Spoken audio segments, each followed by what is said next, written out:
स्वामी सखा हमारे, एकमात्र स्वामी सखा हमारे, हे नाथ नारायण देव, श्री कृष्ण गोविंद हरे मुरारे, नाथ नारायण वासुदेव, श्री हरि शरणं प्रभु हरि शरणं, श्री हरि शरणं, श्री हरि शरणं, श्री हरि शरणं प्रभु हरि शरणं, श्री हरि शरणं, श्री हरि शरणं।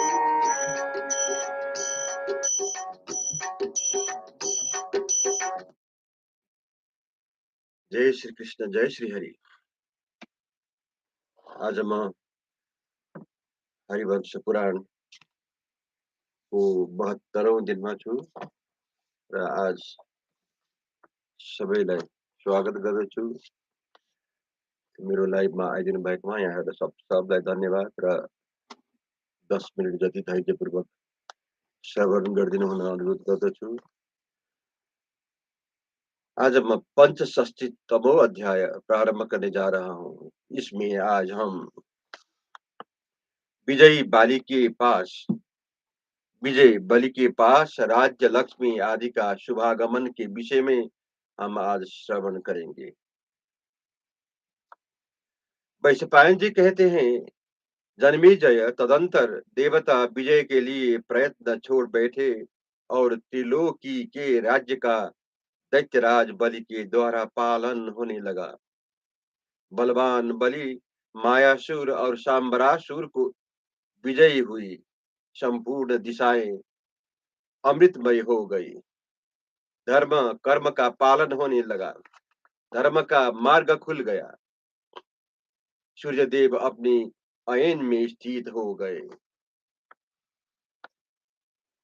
प्रहलाद, संबरासुर, मायासुर और अनुराध के द्वारा संपूर्ण दिशाएं सुरक्षित हो गई। आकाश का दैत्यों द्वारा पालन होने लगा। दैत्यलोक स्वर्ग को प्रगति के लिए यज्ञ शोभा का दर्शन कराने लगा। उस समय सारा जन समुदाय प्रकृति स्थित होकर सन्मार्ग पर चलने लगा।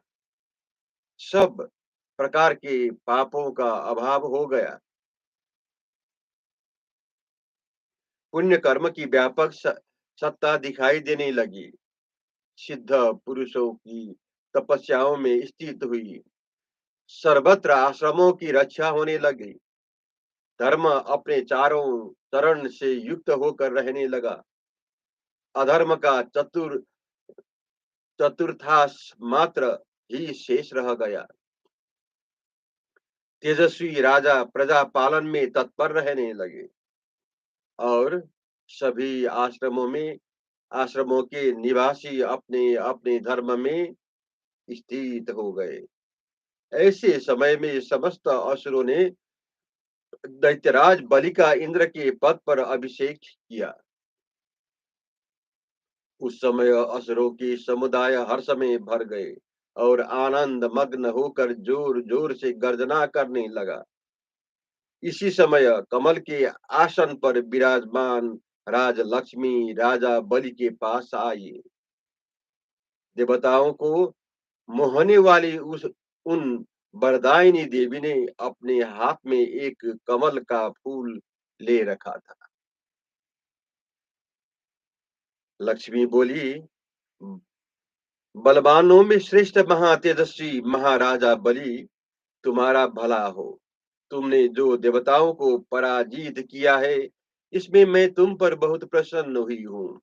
तुमने युद्ध में पराक्रम करके जो देवराज इंद्र पर विजय पाई है, तुम्हारे उस उत्तम सत्व, धैर्य और बल को देखकर मैं स्वयं तुम्हारे पास चली आई हूँ। दानव शिरोमणि, तुम असुर राज हिरण्यकशिपु के कुल में उत्पन्न हुए हो, अतः तुम्हारा ऐसा पराक्रम करना आश्चर्य की बात नहीं है। राजन, तुमने अपने प्रपितामह उस दैत्यराज हिरण्यकशिपु का महत्व बढ़ा दिया, जिसने प्रवाह रूप से सदा बने रहने वाले इस समस्त त्रिभुवन के राज्य का उपभोग किया था। प्रभु, सबसे विशेष बात ये है कि तुम्हारे राज्य में सब लोग धर्म के मार्ग पर स्थिर है। अमित पराक्रमी दैत्यराज, उस त्रिलोकी की श्रेष्ठ वस्तु धर्म के साथ रहकर तुम राज्य का उपभोग करोगे। ऐसा कहकर संपूर्ण प्राणियों की मन को प्रिय लगने वाली सौम्य रूप वरदायिनी लक्ष्मी देवी दैत्यराज बलि के भीतर प्रवेश हो गई। शेष जो श्रेष्ठ देवियां थी, उन कीर्ति द्युति पर धृति क्षमा भूति नीति विद्या दया स्मृति कृति लज्जा मेघा लक्ष्मी इहा गति श्रुति प्रीति इला कीर्ति शांति पुष्टि तथा क्रिया आदि ने एवं नृत्य गीत विशारद संपूर्ण दिव्य अप्सराओं ने उत्तम दैत्य कुमार राजा बलि को पति रूप में प्राप्त किया। ब्रह्मवादी बलि ने चराचर प्राणियों सहित समस्त त्रिलोकी में असीम ऐश्वर्य प्राप्त किया।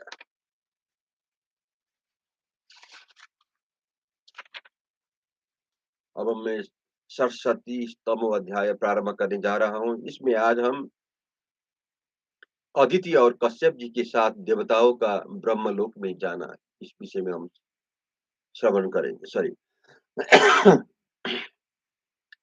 जन्मेजय ने पूछा, मुने, जिस श्रेष्ठ दैत्य से पराजित होकर देवताओं ने क्या किया, फिर उन्हें स्वर्ग का राज्य कैसे प्राप्त हुआ? वैशंपायन जी कहते हैं, जन्मेजय, देवताओं सहित श्रीमान देवराज इंद्र उस दिव्य आकाशवाणी को सुनकर पूर्व दिशाओं में देवी अदिति के उत्तम भवन को ओर चल दिए। अदिति के भवन में पहुंचकर इंद्र ने युद्धावस्था में पहले जो आकाशवाणी सुनी थी, वही वहां माता अदिति के समीप कह सुनाया। अदिति बोली, बेटा सहस्र लोचन सात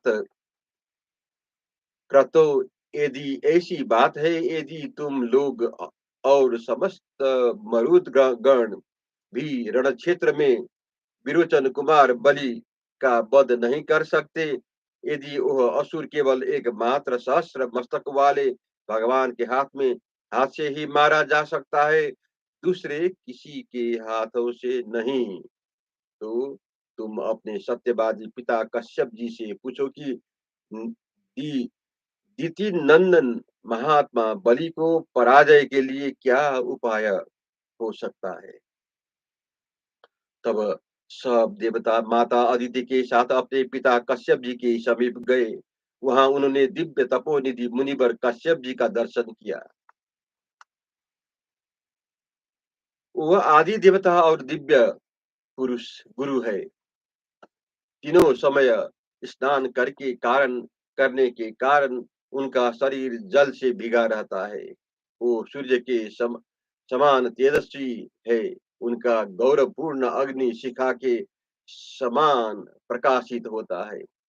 उन्होंने दंड का परित्याग कर दिया है। वो तपस्याओं में संलग्न रहते हैं। उनके ऊपर के अंगों में उत्तरीय के रूप में काला मृगचर्म बंधा हुआ है। ये बलकल और मृगचर्म से ही अपने शरीर को ढकते हैं। ब्रह्म तेज से सदा ही उद्दीप्त रहते हैं। मंत्रोच्चारण पूर्वक घी की आहुति देने से प्रज्वलित हुए अग्निदेव के समान वो सदा देदीप्यमान होते रहते हैं। सदा स्वाध्यायों में तत्पर रहने वाले और शांत है। शशिधारी अग्नि के समान जान पड़ते हैं। वो ब्रह्मवादियों से श्रेष्ठ, देवताओं और असुरों के पिता तथा प्रभावशाली है। तप से हुए सूर्य के समान उनका तेज सदा ही उद्दीप्त रहता है। उन मरिचंदन कश्यप को देवताओं ने देखा, जो समस्त प्राणियों के सृष्टा उत्तम प्रजापति ब्रह्मा है। उनके आत्मा भाव की विशेष रूप से अभिव्यक्ति होने के कारण कश्यप जी ब्रह्मा और मरीचि की अपेक्षा तीसरी प्रजापिता है। अदिति सहित उन सभी वीर एवं श्रेष्ठ देवताओं ने कश्यप जी को प्रणाम करके उनके हाथ जोड़कर उसी प्रकार कहना आरंभ किया, जैसे ब्रह्मा जी के मानस पुत्र उनसे अपनी बात निवेदन करते हैं। युद्ध स्थल में इंद्र ने आकाशवाणी द्वारा कही गई जो यह बात सुनी थी कि दानव शिरोमणि बलि समस्त देवताओं के लिए अजेय है, उसे कह सुनाया। उस समय अपने उन पुत्रों की यह बात सुनकर लोक स्रष्टा कश्यप जी ने ब्रह्म लोक में जाने का विचार किया। कश्यप जी बोले, निष्पाप देवताओं, हम लोग वेद मंत्रों के घोष से प्रतिध्वनित होने वाले ब्रह्मलोक को चले। वहीं वह बात जैसी तुमने सुनी है वैसा ही ब्रह्मा जी के समक्ष कहो। वैशंपायन जी कहते हैं, जन्मेजय तब अदिति सहित समस्त देवताओं देवर्षियों द्वारा सेवित ब्रह्म लोक की ओर प्रस्थित हो हुए। कश्यप जी के साथ साथ गए सब वो सब देवता इच्छानुसार चलने पर मनोहर बहुमूल्य दिव्य विमानों द्वारा 2 ही घड़ी में ब्रह्मलोक में जा पहुंचा। वो तपस्याओं अक्षय राशि ब्रह्मा जी को देखने के लिए उनकी अत्यंत विस्तृत उत्तम सभा में गए। वहां भ्रमरों का गुंजार गुंज रहा था। उसमें समगान की ध्वनि भी मिश्रित थी। वह सभा सबके लिए कल्याणकारिणी और शत्रुओं का नाश करने वाली थी। उसे देखकर उन सब लोगों को बड़ा हर्ष हुआ। वेद मंत्रों के वेदांगों के पारंगत विद्वान महाभाग ब्राह्मण ऋग्वेद वेताओं में श्रेष्ठ तथा शिक्षा के ज्ञाता द्विज ऋचाओं का पाठ करते थे। उन अमर श्रेष्ठ देवताओं ने आयोजित किए हुए यज्ञ कर्मों में शब्द की व्युत्पत्ति के लिए ब्राह्मणों द्वारा जिनके एक एक पद और अक्षय का उच्चारण हो रहा था, उन ऋचाओं को सुना। यज्ञ वेद और वेदांगों के विद्वान तथा पद पाठ और क्रम पाठ के ज्ञाता महर्षियों ने वैदिक घोष से वह ब्रह्मा जी की सभा प्रतिध्वनित हो रही थी। जो यज्ञों में की जाने वाली स्तुतियों ज्ञाता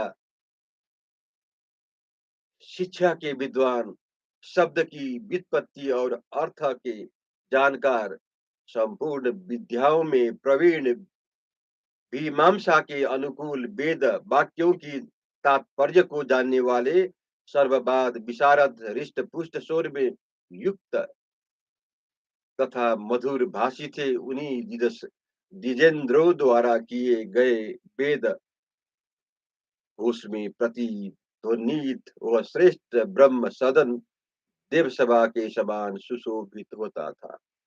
जय श्री हरि, जय श्री कृष्ण।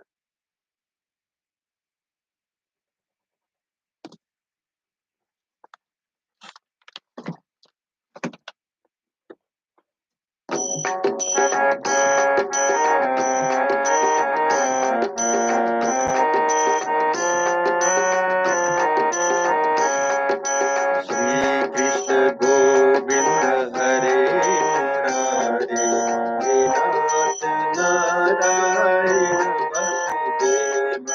श्री कृष्ण गोविंद हरे मुरारे।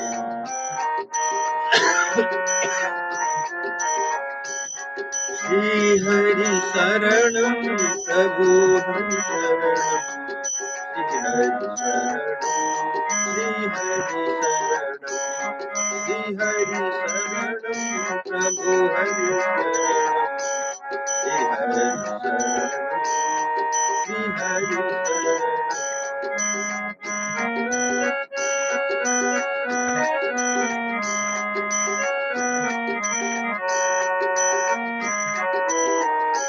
श्री हरि शरणं प्रभु हरि शरणं श्री हरि शरणं श्री हरि शरणं।